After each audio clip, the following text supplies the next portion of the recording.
विठ्ठलला ज्याप्रमाणे आपण बैलगाडीचा अर्ज भरला होता त्याप्रमाणे आज चंद्रभागेला ट्रॅक्टरमधून बसून अर्ज भरला आहे, हा याच्यामागची भूमिका आहे नेमकी? सगळ्यात महत्त्वाचं की शेतकऱ्याच्या उसाला ज्या पद्धतीनं बैलांनी मशागत केली जाते आणि अंतर मशागत करून तो ऊस परत त्या बैलगाडीतून त्या ठिकाणी कारखान्यावर वाहून नेला जातो, त्याच पद्धतीनं आधुनिक शेतीच्या काळामध्ये ट्रॅक्टरनं आता मशागत केली जाते.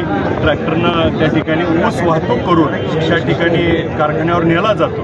त्याच बैलगाडीतून आणि ट्रॅक्टरच्या साहाय्यानं ऊस नेण्याच्यासाठी ते वापरल्या जाणाऱ्या साधनांचा वापर करून एक शेतकऱ्याचे आम्ही सर्व पुत्र आहोत आणि शेतकऱ्याची बांधिलकी म्हणून खऱ्या अर्थानं ट्रॅक्टर आणि बैलगाडीमधून त्या ठिकाणी अर्ज भरण्याची भूमिका आम्ही सगळ्यांनी त्या ठिकाणी पार पाडली. त्या ट्रॅक्टरचा ड्रायव्हर म्हणून मी त्या ठिकाणी होतो आणि सर्व इच्छुक उमेदवार त्या बैलगाडीत होते.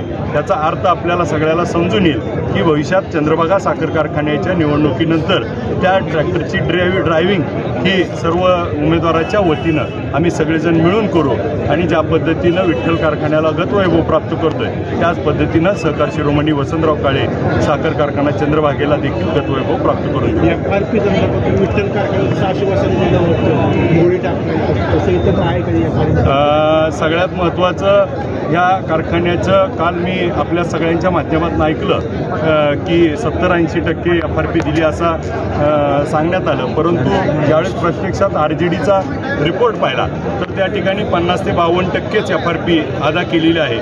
आणि परत एकदा आपण ज्या प्रश्नाचं उत्तर की आम्हाला परत जसं विठ्ठलचं मागचं देणं दिलं तसंच चंद्रभागेचं देणं देखील देण्याची आम्हाला वेळ येणार आहे. शेतकरी सभासदाला गेल्या 5 वर्षात 10 वर्षात आपण बघितलंय ज्या वेळेस ऊसाचं बिल मिळत होतं त्यावेळेस कधी थट्टा केल्यासारखं 500नं 1000नं आणि अडवणूक करून 6-7 महिन्यानं बिलं मिळत होती. त्यामुळे शेतकरी खूप मोठ्या प्रमाणात नाराज आहे आणि तो शेतकरी मला भेटायला येतोय आणि माझ्या शेतकऱ्याला आज हवालदिन आला आहे की माझ्या शेतकऱ्याने यावर्षी आशेनं ऊस घातला होता, कारण यावर्षी इलेक्शन आहे कारखान्याची आणि यावर्षी देखील वेळेवरती ऊसाची बिलं मिळतील, परंतु इलेक्शनचा सीझन असताना देखील वेळेवरती बिलं मिळाली नाहीत. म्हणून खऱ्या अर्थानं अशा सगळ्या सभासदांच्या निराशेत झालेल्या आहेत आणि खऱ्या अर्थानं शेतकरी सभासद आता परिवर्तनाची वाट बघतोय आणि परिवर्तन झाल्यानंतर ह्या शेतकऱ्याचं ऊसाचं बिल आम्ही निवडून आल्यावर तात्काळ देऊ ह्या पद्धतीची भूमिका घेतोय.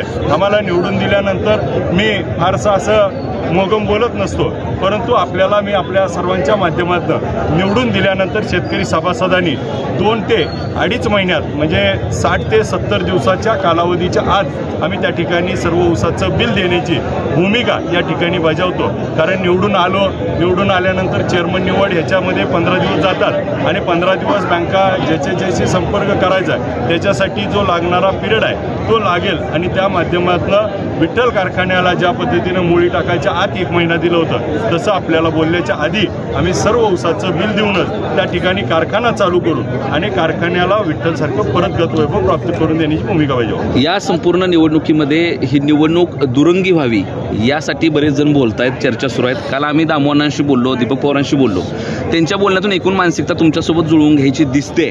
तुमची त्यांना सोबत घ्यायची मानसिकता आहे का? त्याचा काय फायदा होईल वाटतंय? नक्कीच त्या काळामध्ये आज आपल्या माध्यमातून जसं समजतंय की पवार कुटुंबियांनी देखील खूप मोठा 10-12 वर्षाचा संघर्ष त्या ठिकाणी केला आहे. त्यांच्या माध्यमातून काही शेतकऱ्यांना न्याय मिळण्याची भूमिका बजावली आहे, परंतु त्यांना सोबत घेत असताना मान सन्मानानं एकमेकाला सोबत ठेवून खऱ्या अर्थानं आज आम्ही आणि रोंगे सर देखील विठ्ठलच्या निवडणुकीच्या पूर्वी एकत्र आलो होतो. तशा पद्धतीनं जर योग्य पद्धतीनं बोलणी झाली तर नक्की सोबत घेऊन त्या ठिकाणी आमचा सगळ्याचा विचार एकच आहे की हे सत्ताधारी लोक त्या ठिकाणी गेले 20-25 वर्ष हा कारखान्यावर असताना देखील तो कारखाना सुस्थितीत चालत नसताना आज वेगळ्या पद्धतीच्या वल्गना केल्या जातात. ह्या खऱ्या अर्थानं चुकीच्या पद्धतीच्या आहेत. शेतकऱ्याचं बिल देण्यासाठी जर आज आमच्या रोंगे सरांचा दाखला देण्यासाठी एवढी अडवणूक केली जाते त्यापेक्षा शेतकऱ्याचं बिल देण्यासाठी किती अडवणूक केली जात असेल ह्याचा आपण अंदाज लावू शकतो. त्याच्यावर विठ्ठलवर पण विद्यमान चेअरमन यांचं कागदपत्र अडवली गेली. एक आहे भूमिका अशी आहे, छत्रपती शिवाजी महाराजांनी जशास तसं उत्तर द्यावं हे आम्हाला शिकवलंय. डॉक्टर बाबासाहेब आंबेडकरांनी संघर्ष शिका संघटितवाने संघर्ष करा, वेळ पडेल त्या ठिकाणी. त्यामुळं संघर्षाची आमची तयारी आहे. आज जर आमच्या व्हाईस चेअरमनला 6 तास बसून त्या ठिकाणी आज त्यांच्या मी बाईट आपल्या माध्यमातून ऐकली की कागदपत्र दिली नाहीत. अहो, आम्ही अर्ज दिला 1 महिन्यापूर्वी, आम्हाला दाखला द्या. अर्ज दिल्यावर कागद कुठल्या स्थिती? हे फसवणूक आहे. आज जर डॉक्टर BP रोंगे सरांसारख्या आज एवढ्या बलाढ्य माणसाला त्या ठिकाणी विठ्ठल कारखान्याच्या व्हाईस चेअरमनला तुम्ही जर 6 तास बसवून देत नाहीत कागद, तर आम्ही काय भूमिका घेतली पाहिजे? आज जशाच तसं उत्तर देण्याची भूमिका ही आम्ही पहिल्यापासून घेतोय आणि तीच भूमिका आमची असेल. जर त्यांनी आमचा दाखला नाही दिला तर त्याबाबत त्यांना त्याचे परिणाम भोगावे लागतात. या निवडणुकीत राजाराम पॅटर्न वापरण्यात आल्याची शक्यता व्यक्त केली जाते. हे काय राजाराम पॅटर्न असो किंवा जगातला कुठलाही पॅटर्न असो, ह्या जगात फक्त एक आणि एक लोकशाहीचा पॅटर्नच चालतो. जी शिक्का मारून लोक निवडून देतात.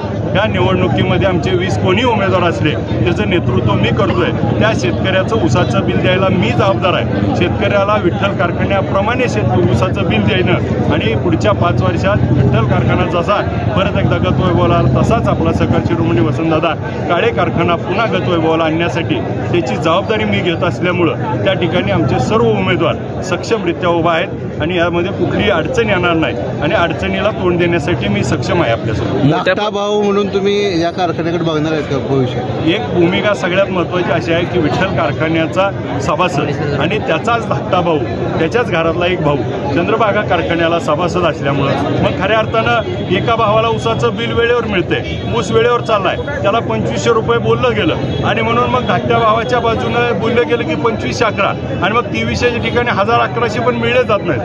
मग एका बाजूला एका भावाला बिल मिळते आणि एका भावाला बिल मिळत नाही. मग एकाच परिवारातले एकाच कुटुंबातले जर कारखाने असतील आणि ते जर एकाच विचारानं चालले आणि ते पण एका विचारानं चालवत असताना त्याला प्रगल्भतेच्या माध्यमातून त्याला पैसे उपलब्ध करण्याच्या माध्यमातून आज मी आपल्यासमोर एवढाच प्रश्न विचारतो त्यांना की आज जर निवडणुकीच्या पूर्वी आज आपल्याला निवडणुकीच्या काळामध्ये जर आपल्याला ऊसाचं बिल द्यायला जर कर्ज काढावं लागत असेल तर ही वेळ का आली? आम्ही विठ्ठल कारखाना गेले 10 महिने आपल्या साक्षेनं चालवतोय. आज मतदार राजांनी मला निवडून दिलं. 10 महिन्यात आपण बातमी ऐकली का? मी या बँकेत गेलो, त्या बँकेत गेलो, इकडून पैसे येणार, तिकडून येणार, तिकडं कॅन्सल झालं, कधी ऐकलं का? त्यामुळं पैसे मिळायचे असतील तर त्याला माणसामध्ये पत असावं लागते, बँकेमध्ये पत असावं लागते आणि ती विठ्ठल कारखान्या माध्यमातून आम्ही संचालक मंडळानं पत निर्माण केली.